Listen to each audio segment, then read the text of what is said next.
Hi everyone, it's Margaret Berry once again with this week's Tuesday tip.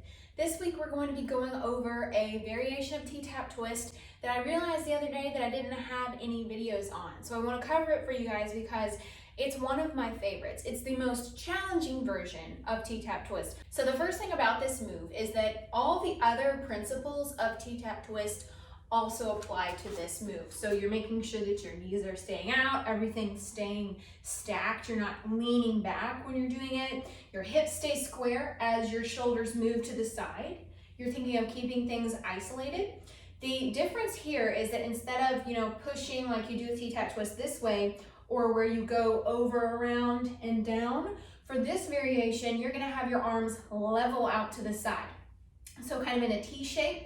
And you want to be stacked here with your rib cage, but you want to think that your elbow is coming in and your hand is going back. So see that? So this would be straight on, but you want to think to bring it just slightly back. You're going to feel some activation there on your lat muscles in the back when you pull that back. Now, the other important thing is that you're going to have a bear claw hand position. So this is where you pull back the knuckles and stretch the thumb. So you're pulling that back, stretching the thumb, that is going to be the hand position. So instead of having your hands here, you're pushing up and down, you have your hands out to the side and you're going to the side in that position.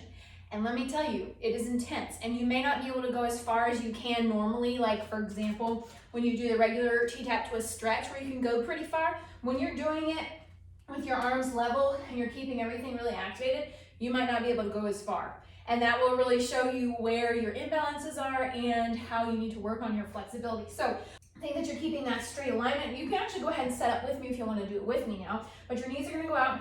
You think like that you have your first belly button here, and then you think that you have an imaginary second belly button there, and that is pulling up. And when you do that, when you pull the front of the pubic bone up, you'll lose some of that excessive low back curve without squeezing your butt and over activating the back part of the body. So that tunes in when you do the tuck curl with the front part of the body instead of the back part of the body, you can actually get better activation. So keep that. Your arms are going to be out level and your chin and your head, everything upwards of your breastbone is going to stay in alignment. Chin stays in, elbows coming forward, hands pulling back. So you keep that tall torso as you inhale. And then you're going to go over to the side. You're going to keep everything level as you can. Stacking, going to the side. Knees stay forward, hips stay forward. The arms are the only thing that's moving. I'm going to turn slightly so you can see this better. But this arm and this arm are both pulling back. It's easy to forget about the other arm. The leading arm is the one that's easy to focus on, but it's easy to forget about this other one because you want both of those arms pulling back, full extension from the shoulder opening up all the way to the hand. But the other important thing here is you're looking. You're looking over your shoulder. You're looking at this thumb to stretch your neck all the way. So both hands go to the side, thumbs to the side. Inhale, and keep going a little bit further. Hips stay square. If you feel that hip creeping, bring it back. Shoulders are square. Now inhale one more time because I know you're getting tired. And then exhale, bring it back to the center. Just do a little hunch, looking down. Knees stay out. Inhale. And then come all the way back up and we'll do the same thing on the other side. So something else that you can try here, especially when it comes to making sure that your hips stay square because it's really hard when you're twisting to keep your hips square. I like to actually have people, set up with the stance with your feet, knees are out, hands are on the hips. Now I want you to turn your shoulders while your hips stay square. Okay, now I'll do that again.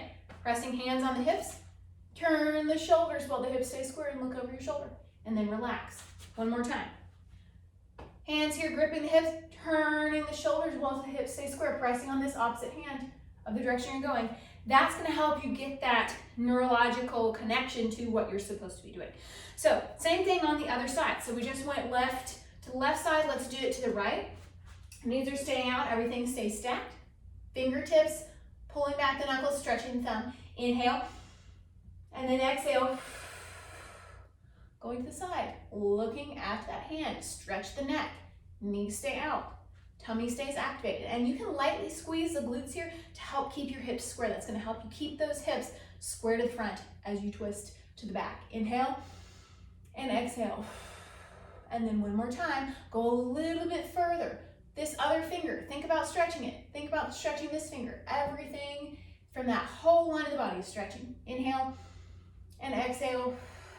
And then just bring it around to the front. You can release that stretch Now, if you haven't done this variation before, you may cramp up right there because those muscles are not used to firing so hard when you're doing this, but that's the basic gist of it. Now, you usually do that and you hold it on each side and then you go back and do it again. That's shown in senior fit, but again, the most important thing is that you're really keeping your arms level and you're twisting the upper body while the lower body stays isolated. That's going to get you a wonderful twist all the way up and down the spine. It's great for your spinal health, but also really great for lymphatic drainage as well. Well, I hope that this week's video was helpful for you. I'd love to hear your feedback on this. You can comment below.